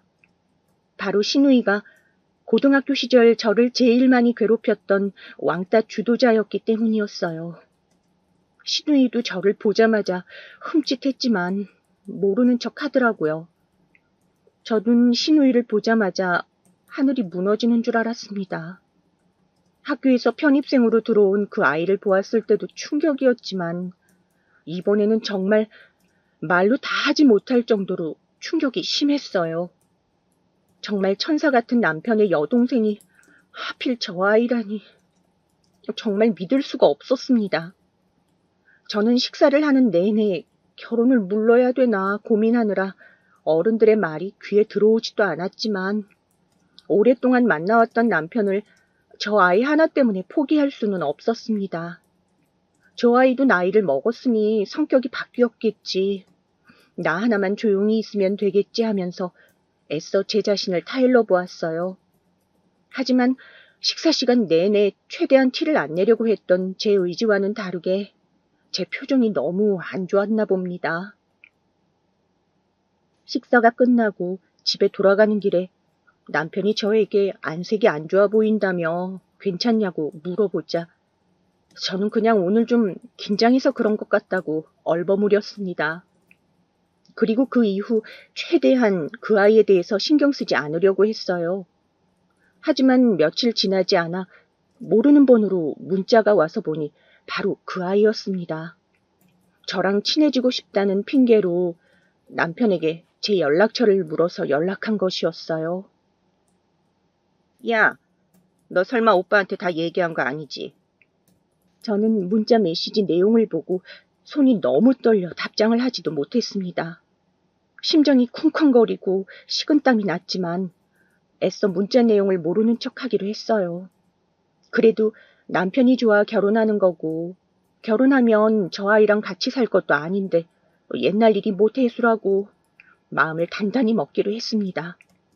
저도 옛날에 소심하고 나약했던 제가 아니니 그냥 무시하고 열심히 일을 하며 결혼 준비에만 신경 써야겠다고 다짐했어요. 그리고 그 일이 있고 보름쯤 지났을 때부터 본격적으로 결혼 준비를 시작하게 되었습니다. 회사 동료들에게도 물어보고 인터넷에서 정보도 찾아가면서 계획을 꼼꼼하게 세우기 시작했어요. 웨딩 업체도 몇 군데 알아보고 신혼여행도 어디로 갈지 정하고 하나하나 남편과 같이 의논하고 계획하면서 기대감에 점점 부풀어 갔습니다. 그리고 어느 정도 웨딩 업체 방문 일정이 확정된 후 시부모님께 상황을 보고드렸어요. 그리고 남편이 일 때문에 바쁘기도 하고 저도 어머님이랑 친해지고 싶은 마음에 어머님한테 같이 예약하러 다니고 싶다고 말씀을 드렸습니다. 그랬더니 어머님도 너무 좋다고 하시면서 호호 웃으시더라고요. 그런데 그때 갑자기 그 아니 아가씨가 끼어들어 이렇게 말하더라고요. 어머, 새언니. 엄마보다는 내가 시간이 지금 엄청 많은데 이런 거는 원래 젊은 여자들끼리 다녀야지 잘하는 거예요. 나이 먹은 우리 엄마보다는 내가 더 요즘 트렌드를 더 잘 알지 않겠어요? 우리 엄마 요새 놀러 다니느라 바쁜데 그냥 나랑 같이 다녀요. 저는 아가씨의 말에 당황했지만 저와 아가씨의 관계를 알 리 없던 시어머니는 미애도 같이 셋이서 가면 더 재밌겠다고 즐거워하시더라고요. 그런데 아가씨가 굳이 저랑 둘이서만 다니겠다고 바락바락 우겨대는 통에 어쩔 수 없이 그렇게 하기로 결정이 되었습니다. 차마 어머님 앞에서 옛날 일 들춰내면서 기분 상하는 일 만들고 싶지 않아서 그냥 그렇게 하기로 했어요. 그리고 며칠 뒤 첫 예식장 투어를 다니던 날이었습니다. 너무나도 당연하게도 아가씨는 저를 위해서 따라다니는 것은 하나도 없었고 오히려 방문하는 예식장마다 트집을 잡고 진상을 피우더라고요. 어쩜 매번 예식장에 갈 때마다 예약 담당자를 앞에 앉혀놓고 한 번을 빼놓지 않고 핀잔을 주는지, 여기는 밥이 너무 맛이 없다는 둥, 음식 가짓수가 왜 이거밖에 없냐는 둥 불평을 해대고 식대가 너무 비싸다고 불만을 표시하기도 했습니다. 사실 저희 부부는 어른들께 최대한 손을 벌리지 않고 결혼식을 진행하기 위해서 최대한 저렴하고 괜찮은 곳으로 알아본 것이었는데 신우의 진상에 완전히 질려버린 예식장 담당자가 예약은 없던 일로 하자며 웃으며 저희를 쫓아냈습니다. 결국 저희는 예식장 음식만 공짜로 시식하고 나오게 되었네요. 저는 이런 아가씨 때문에 화가 나서 죽겠는데 아가씨는 거드름을 피우면서 이렇게 말을 하더라고요. 야, 너 내 덕분에 공짜 밥 먹은 줄 알아. 너같이 친척도 없고 친구도 없는 년은 결혼식장도 안 가봐서 이런 거 모르잖아. 저는 아가씨의 말에 너무 어이가 없었지만 애써 무시하고 집에 돌아왔습니다. 그리고 그 후에도 며칠 동안이나 아가씨와의 고문과 같은 동행이 계속되었습니다. 첫날 갔던 예식장에서 그렇게 쫓겨난 이후 마지못해 여러 군데 점 찍어둔 식장들을 며칠 동안이나 돌아다니면서 상담을 받았습니다. 그렇게 왔다 갔다 이동을 할 때마다 밥값이며 차비며 다 제 지갑에서 나갔고 차가 없는 아가씨 때문에 매번 30분 넘는 거리를 운전해서 데려오고 데려다주며 운전기사 노릇을 해야 했습니다. 그리고 웨딩드레스를 예약할 때는 가관도 아니었습니다. 사실 여자들은 결혼식의 로망이 바로 웨딩드레스에 있잖아요. 결혼할 때가 아니면 그렇게 예쁘고 화려한 드레스를 언제 입어보겠습니까? 그만큼 웨딩드레스는 신부 체형과 취향에 맞춰서 잘 골라야 하는 거 다들 아실 거예요. 그런데 아가씨는 저랑 웨딩드레스 투어를 가서도 제가 입어보는 드레스마다 자기 스타일이 아니라며 계속 다른 걸로 바꾸라고 하고 저를 피곤하게 했어요. 제가 마음에 들어서 봐두었던 드레스는 입어보지도 못하게 하고 정신없게 하더라고요. 옆에서 하도 참견하고 정신없게 하는 통에 드레스를 잘 고르지 못하고 있는데 갑자기 아가씨가 옆에 있던 직원을 향해 이렇게 말하더라고요.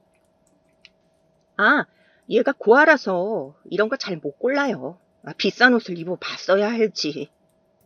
저는 정말 제가 잘못 들은 줄 알았습니다. 남들 앞에서 그런 모욕적인 말을 하다뇨. 그런데 그 말을 들은 드레스샵 실장님이 오히려 제 편을 들면서 이렇게 말씀하셨어요. 같이 오신 친구분은 신부님에 비해 체격이 좀 있으신 편이라 두 분이 보는 눈이 다르신가 봐요.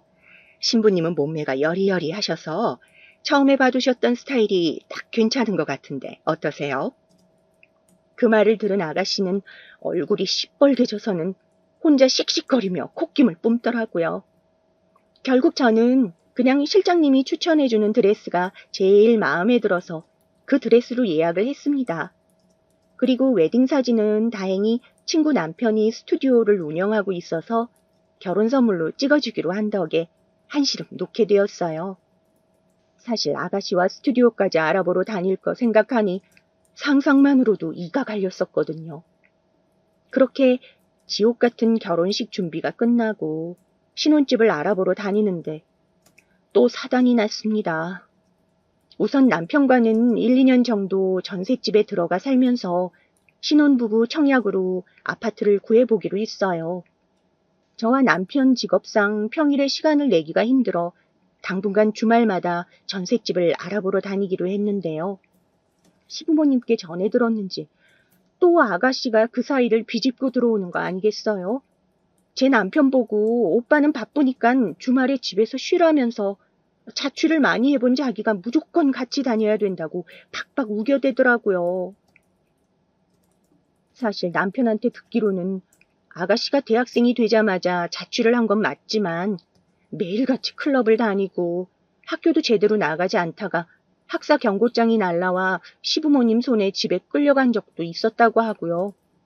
취직을 하고서는 또 생떼를 써서 다시 자취를 했는데 밤마다 술에 취해 친구들과 고성방가를 일삼고 허구한 날 남자가 드나드는 통에 괴로워하던 옆집 이웃이 시어머니에게 전부 다 이러는 바람에 그날로 바로 집에 끌려온 적도 있다고 하네요.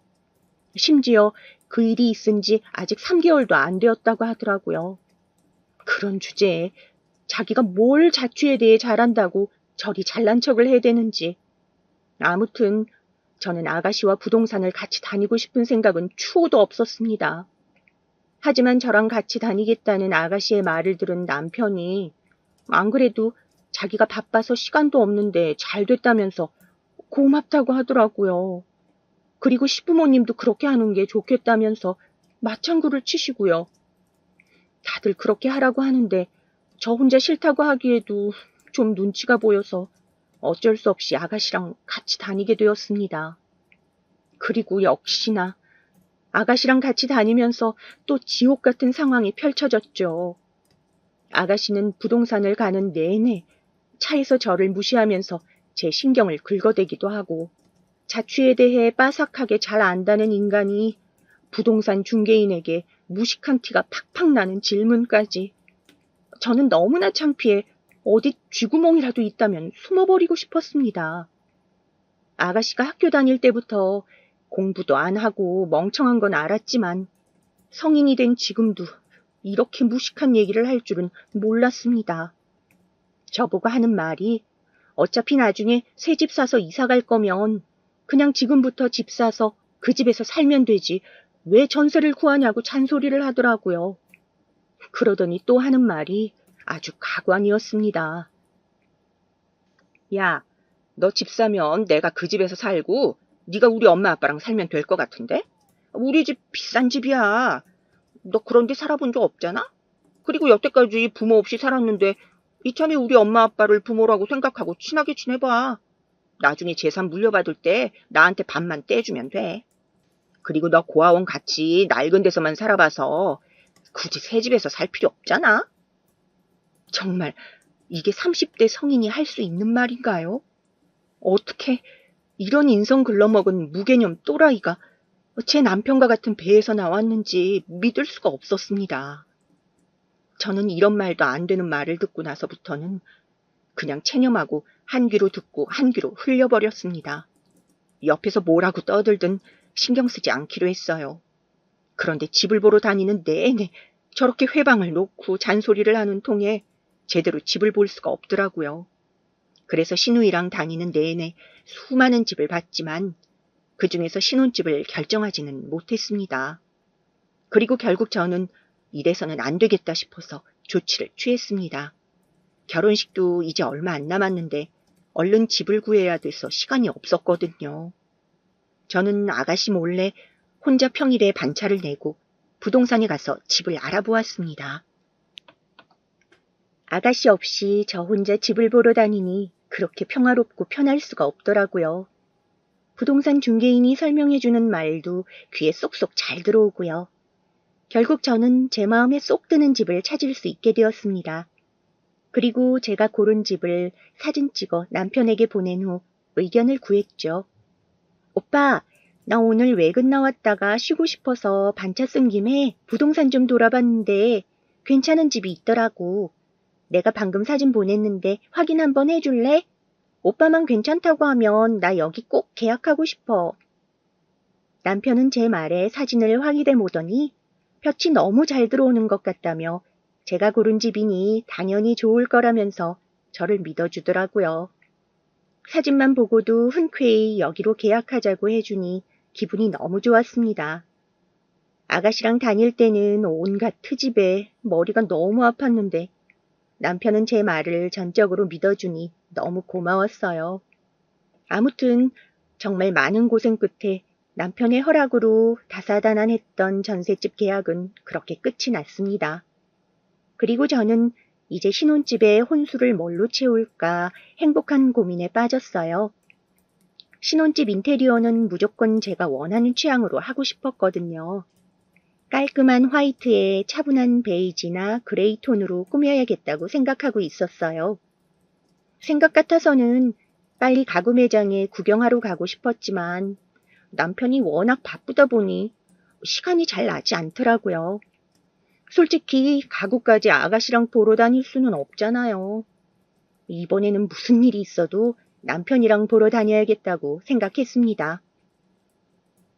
그런데 며칠 뒤 회사에서 일을 하고 있는데 남편한테서 전화가 오길래 받았어요. 전화를 받으니 남편이 하는 말이 아가씨가 저한테 문자를 했는데 답장이 없다면서 남편한테 연락을 했다고 하더라고요. 저는 속으로 한숨을 쉬면서 알겠어, 내가 연락해볼게 라고 하고 끊었습니다. 그리고 휴대폰을 확인해 보니 정말로 아가씨한테서 문자가 와 있더라고요.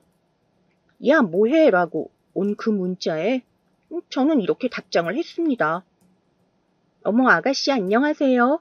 아까는 일 때문에 너무 바빠서 문자를 못 봤네요. 무슨 일 있으세요? 그러자 마치 기다리고 있었는지 곧바로 답장이 왔습니다. 야, 너 전셋집 네 맘대로 구했더라? 너 나 무시하냐? 정말 기도 안 찼지만 저는 차분하게 답장을 했습니다. 아가씨가 워낙 꼼꼼하셔서 그런지 부동산 다니면서 스트레스 많이 받아 하시는 것 같아서요. 그냥 제가 마침 시간 있길래 저 혼자 보고 계약했어요. 그랬더니 아가씨는 갑자기 말을 돌리더니 이렇게 답장을 하더라고요. 야, 전셋집은 됐고, 근데 너 혼수는 당연히 해오는 거지? 아니, 내 친한 친구가 전자제품 팔거든? 걔 실적 올려줄 겸 거기서 전부 다 사. 내가 이미 얘기 다 해놨으니까 전셋집처럼 또 네 맘대로 하지 말고. 저는 너무 어이가 없어서 바로 전화를 걸었습니다. 아가씨, 아무리 그래도 혼수는 저랑 오빠가 쓸 건데 제가 사고 싶은 걸로 사야죠. 그 친구가 제가 원하는 브랜드 제품 다 담당한대요. 그건 아니잖아요. 제가 전화로 짜증을 내자 아가씨는 갑자기 버럭 화를 내더라고요. 무슨 말 같지도 않은 소리야. 니깎이 무슨 브랜드를 따져. 고아 주제에 지금 장난하니? 저는 아가씨의 말에 마음을 굳게 굳히고 한마디 해야겠다 싶어 대답했습니다. 아가씨, 제가 결혼하는데 도와주는 척 하면서 자꾸 방해만 하시면서 정말 너무하네요.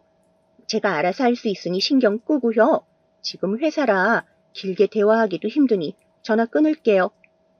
그런데 그 순간 휴대폰 너머에서 고성이 들려왔습니다.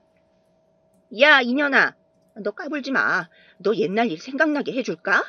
교복 다 찢겨서 울고불고 하던 그 시절로 돌아가게 해줘. 이 돈도 없는 년이 몸으로 우리 오빠 꼬셔서 팔자 펴보려는 것 같은데 내가 평생 괴롭혀줄까? 또 얻어 터져 볼래? 저는 아가씨의 막말을 듣고 순간 예전에 괴롭힘을 당하던 그 일이 떠올라 심장이 쿵쾅거렸습니다. 눈앞이 까마득해져서 저도 모르게 휴대폰 전원을 꺼버렸어요. 저는 너무 서러워서 화장실에서 숨죽여 울고 또 울었습니다. 얼마나 울었는지 거울을 보니 눈과 입술이 퉁퉁 붓고 시뻘개져 있더라고요. 그리고 그날 집중이 되지 않아 일을 하는 둥 마는 둥 하다가 퇴근 시간이 되자마자 컴퓨터를 끄고 집에 돌아갔습니다. 집에 도착할 때까지 머리가 멍해서 아무런 생각도 들지 않더군요.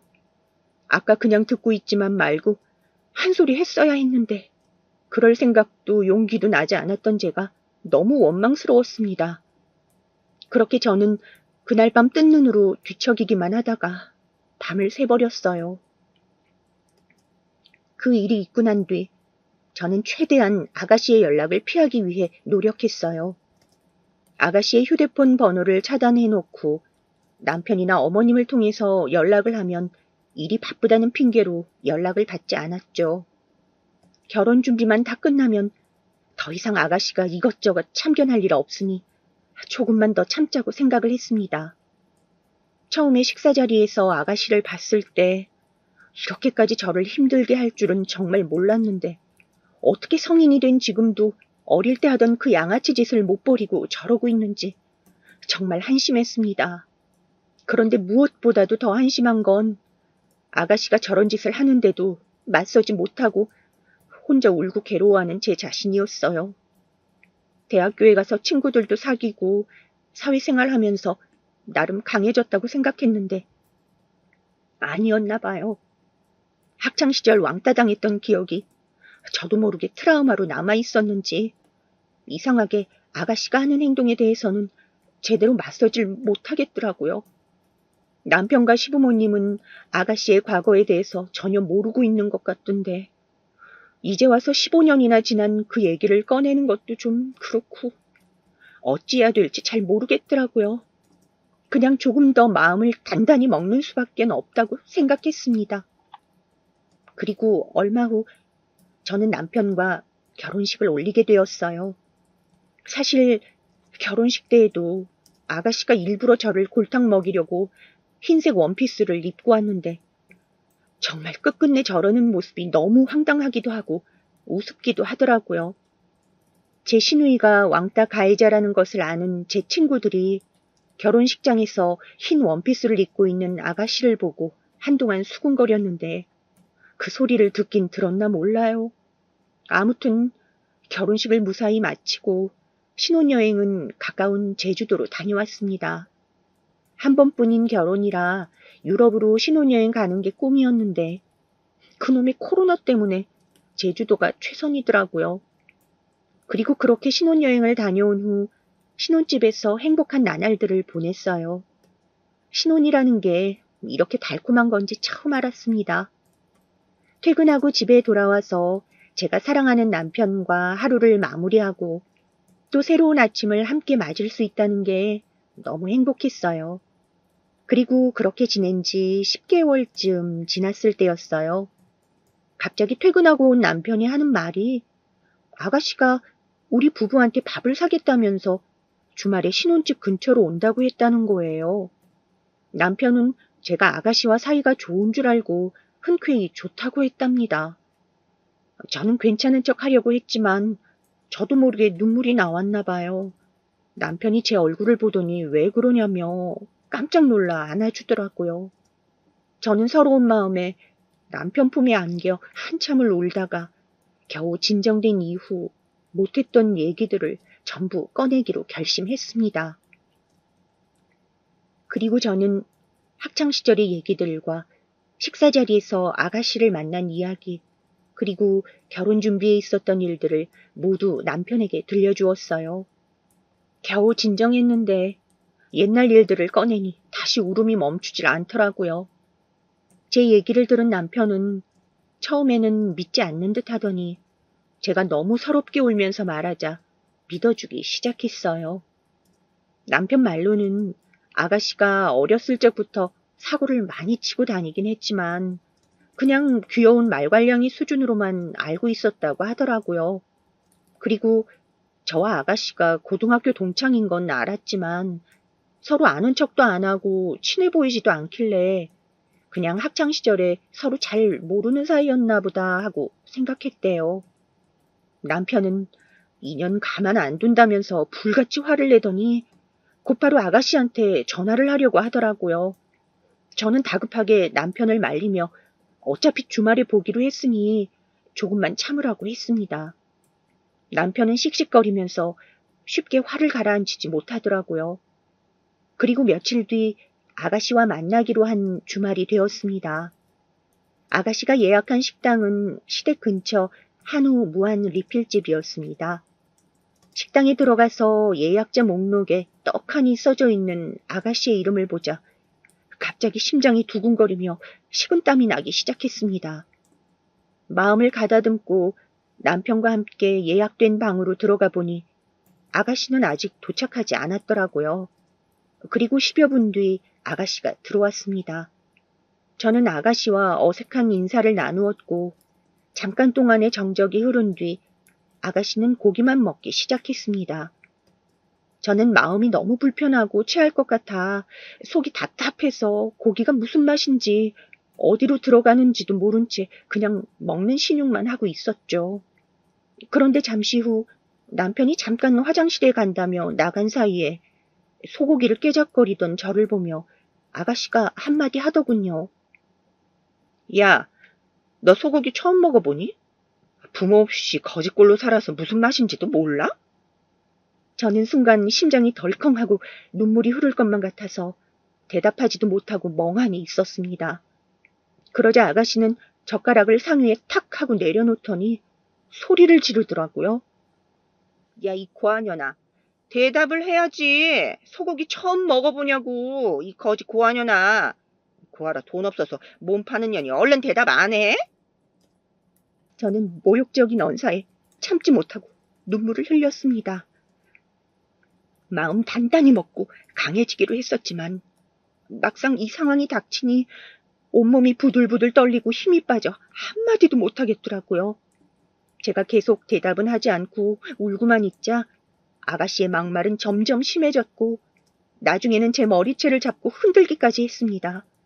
그리고 그러길 몇 분째 갑자기 문이 벌컥 열리며 남편이 들어왔습니다. 아가씨는 깜짝 놀라며 아무 일도 없었다는 듯 태평하게 다시 앉더니 저를 보며 이렇게 말하더라고요. 어머, 새언니, 표정이 왜 그래요? 뭐 안 좋은 일 있어요? 그런데 아가씨가 말을 끝내자마자 남편이 소리를 지르며 아가씨의 멱살을 잡고 일으켜 세웠습니다. 그러더니 무서운 얼굴로 소리를 지르며 말하더라고요. 야, 이 못된 년아. 너 나 없을 때 했던 말 다시 해봐. 이 미친년이 도대체 어디서 그런 말 배워가지고 다니는 거야? 그러자 아가씨가 겁먹은 얼굴로 덜덜 떨면서 어버버거리더라고요. 그러자 남편이 한마디 더 했습니다. 니년이 집에서 해다 먹은 돈이 얼만지는 아는 거야? 너야말로 공부도 못해 능력도 없어. 가진 거라곤 부모 하나 믿고 여태까지 변변찮은 직업도 없이 한량처럼 살아온 주제에 누가 누구한테 막말이야? 그러자 아가씨가 피식 웃더니 이러더라고요. 난 부모 있고 쟤는 부모 없잖아. 그게 얼마나 큰 차이인지 몰라? 고한현이 우리 오빠를 잘도 구워 삶았네. 그런데 그 순간 남편이 아가씨의 뺨을 찰싹하고 세게 후려쳤습니다. 옆에서 울고만 있던 저는 그 소리에 깜짝 놀라 눈물도 멈춰버렸어요. 남편은 금방이라도 죽일 듯한 기세로 아가씨를 노려보며 소리쳤습니다. 너는 부모도 있는 년이 그렇게 쓰레기같이 살아왔냐? 우리 부모님이 그렇게 가르치든? 네 새언니는 부모님이 일찍 돌아가셨어도 혼자 바르게 자라온 사람이야. 네 능력에는 절대 쳐다도 못 보는 번듯한 직장에 다니면서 자기 할 일 똑바로 하고 사는 훌륭한 사람이라고. 너 다시 한 번만 내 여자 함부로 건드리면 죽여버릴 줄 알아. 남편은 큰 소리를 버럭 지르면서 아가씨를 내동댕이 쳤습니다. 아가씨는 바닥에 넘어진 채로 불쌍하게 울더라고요. 저도 여태까지 저렇게 소리 지르는 남편의 모습은 처음 봐서 그대로 얼어버렸습니다. 그리고 남편은 조용히 가방을 챙기고 제 어깨를 감싸며 식당 밖으로 데리고 나갔어요. 나가면서 식당 직원분들과 손님들에게 얼마나 죄송하고 낯부끄러웠는지 몰라요.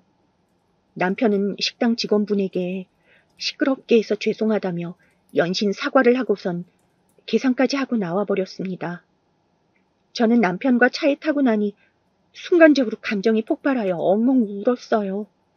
남편도 눈물을 글썽이며 저를 다독여주더라고요. 앞으로는 자기 동생 때문에 괴로워할 일 없게 자기가 지켜주겠다면서요. 그렇게 집에 돌아와 남편과 서로를 달래주며 토닥거리고 있는데 갑자기 시부모님과 아가씨가 집으로 들이닥쳤습니다. 아버님은 현관에 들어서자마자 남편과 저에게 소리를 지르며 이렇게 말씀하시더라고요. 네 나이가 몇인데 애한테 손찌검이야. 내가 그렇게 너를 가르치디? 그러자 옆에 있던 어머님도 저한테 이렇게 말씀하셨어요. 새아가, 아무리 우리 미애가 너랑 동갑이어도 신우이한테 어떻게 그런 욕짓거리를 할 수가 있니? 저는 어머님과 아버님의 말씀을 듣고 정신이 나갈 것만 같았습니다. 아가씨가 집에 가서 어떻게 얘기를 했길래 또 우리만 잘못한 사람으로 알고 계시는지. 그리고 시부모님이 아가씨 말만 듣고선 저한테 뭐라고 하시는 걸 보고 갑자기 15년 전 왕따를 당할 때 어른들이 했던 말들이 떠올라서 가슴이 답답했어요. 그때처럼 지금도 역시 내 편은 없는 건가. 역시 어른들은 나한테 상처만 주는구나 하고요. 그런데 그때 남편이 차가운 얼굴로 이야기를 했습니다. 아버지, 어머니, 일단 앉아서 이야기를 들어보세요. 자세한 내용을 하나도 모르시는 것 같은데 지금 제 얘기를 들어주시지 않는다면 저는 이대로 가족과 연을 끊고 살 수밖에 없습니다. 남편의 말에 당황한 시부모님은 저와 남편을 번갈아 보았습니다. 하지만 서러운 표정으로 울고 있는 저의 모습과 단호한 표정을 짓고 있는 남편의 얼굴을 본 시부모님은 무언가 단단히 일이 꼬인 것을 아셨는지 표정이 심각해지시더라고요. 그리고 잠깐의 침묵 후 아버님께서 먼저 말을 꺼내셨습니다. 우선 양쪽 이야기를 다 듣는 게 맞겠지. 일단 미의 이야기는 들었으니 이제 너네 이야기도 한번 해봐라. 아버님의 말씀에 가족들은 다 같이 식탁에 둘러앉았습니다. 남편은 어머님 아버님께 제가 학창시절에 겪었던 일들, 그리고 대학교 때 편입생으로 인해 제 아픔을 알게 된 이야기, 그리고 결혼 준비하면서 겪었던 일들과 오늘 식당에서 있었던 일까지 자초지종에 대해 모조리 다 말씀을 드렸습니다. 남편이 이야기를 하는 내내 옆에서 아가씨가 저거 다 거짓말이라면서 회방을 놓았지만 아버님의 조용히 하라는 무서운 말에 찍소리도 못하고 가만히 있었습니다. 얘기가 다 끝난 후 어머님은 충격을 받아 눈물만 뚝뚝 흘리셨고 아버님은 화가 머리끝까지 나셨는지 헛기침을 하시면서 연신 손부채질만 하시더라고요. 아버님은 아가씨한테 이 일이 진짜 사실이냐고 물었어요. 아버님은 아가씨가 학창시절에 좀 불량한 친구들과 어울렸던 건 알았지만 이렇게 또래 친구를 심하게 괴롭히고 왕따시켰는지는 전혀 모르셨거든요. 역시나 당연하게도 아가씨는 자기는 그런 적 없다면서 사실을 부인했습니다. 결국 아버님은 진짜인지 아닌지 확인을 해봐야겠다면서 아가씨를 시켜 친한 친구에게 전화를 걸게 했어요. 아가씨는 눈물이 그렁그렁한 얼굴로 덜덜 떨면서 어쩔 수 없이 전화기 버튼을 눌렀습니다. 친구가 전화를 받자 아가씨는 아버님이 시키는 대로 저에 대한 얘기를 꺼냈어요. 야, 너 우리 오빠 와이프 알지? 그러자 그 친구는 시키지도 않았는데 아가씨의 악행을 술술 불더군요. 아, 그 고한현? 알지. 근데 너 오늘 작전은 성공했어? 오늘 기회만 되면 손맛 다시 볼 거라며.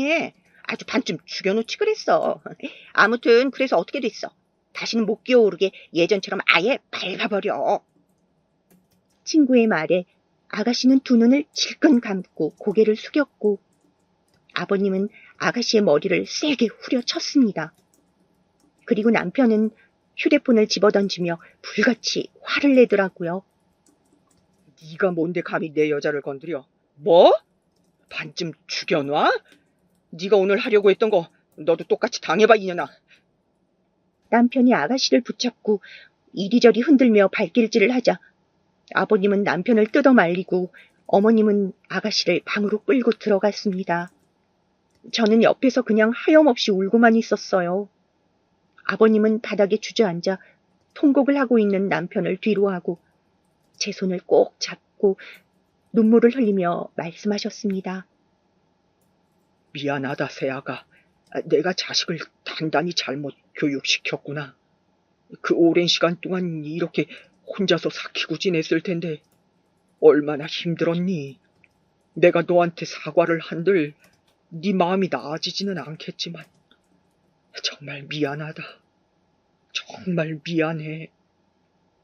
아버님은 평소에 강골 같았던 모습과는 다르게 다정한 말투로 눈물을 흘리면서 저에게 사과를 하시더라고요. 저는 진심으로 사과하시는 아버님의 모습을 보고 가슴이 따뜻해지는 걸 느꼈습니다. 그렇게 아버님의 손을 붙잡고 울던 도중 방에서는 신우가 엉엉 울면서 바락바락 소리 지르는 소리가 들리더라고요. 그리고는 안에서 찰싹찰싹하고 손바닥으로 등을 때리는 소리가 들렸습니다. 그리고 얼마 후에 어머님도 거실로 나오시더니 저에게 사과를 하시더라고요. 아이고, 그렇게 고생만 하면서 살았는데 그게 다 자식 잘못 키운 내 탓 같구나. 어떻게 해야 네 마음이 조금이라도 편해지겠니? 저는 머리를 조아리고 사과하시는 어머님께 연신 괜찮다며 제 마음을 알아주셔서 너무나 감사하다고 하면서 진정시켜드렸습니다. 그렇게 온 가족이 눈물을 흘리며 서로 사과하는 도중 아가씨는 조용히 거실로 나와 가방만 휙 채가더니 밖으로 도망쳐 나갔습니다. 아버님이 너 이 자식 하면서 쫓아갔지만 이미 재빠르게 도망간 뒤라 잡을 수 없었어요. 그리고 허탈하게 돌아온 아버님은 다시 저에게 끊임없이 사과를 하셨습니다. 그렇게 한바탕 소동이 있고 난 다음 날 아가씨는 친구네 집에 숨어 있다가 아버님께 붙잡혀 끌려갔어요. 그리고선 용돈으로 들고 있던 아버님의 카드를 빼앗기고 직접 자기가 번 돈으로 산 옷가지 몇 개만 가방에 싼 후 집에서 내쫓겼습니다. 아버님이 아가씨를 데리고 가 멀리 떨어진 지역의 반지하방에 짐가방과 함께 던져두고 왔거든요. 그리고 아버님은 저에게 나는 저런 딸 낳은 적 없으니 너를 딸이라 여기며 지내겠다고 선언하셨습니다. 그리고는 얼마 후에 저희 신혼집 근처로 이사를 오셨어요. 그리고 그 후로 몇 달이 흘렀습니다. 남들은 시부모님과 가까이 살면 안 좋을 거라고 얘기하지만 저는 부모님이 생긴 것 같아 너무 행복합니다. 어머님, 아버님이 진짜 친딸한테 하듯이 잘해주셔서 저도 정말 제 부모님으로 생각하기로 했어요. 30년 동안 고아라고 멸시당하면서 외롭게 살았는데 이제라도 화목한 가족의 정을 느낄 수 있게 되어서 너무나도 기쁩니다. 살면서 이렇게 행복했던 적은 처음인 것 같아요. 어머님, 아버님과 함께 저녁을 같이 먹는데 너무 가슴이 뭉클해서 저도 모르게 눈물이 흐른 적도 여러 번입니다. 저도 이제 당당하게 가족이 있다고 말할 수 있게 되었어요.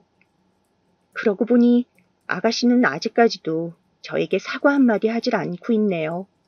그 외딴 곳에서 철없는 아가씨가 어떻게 지내는지 정말 궁금하기도 하고 고소하기도 해요.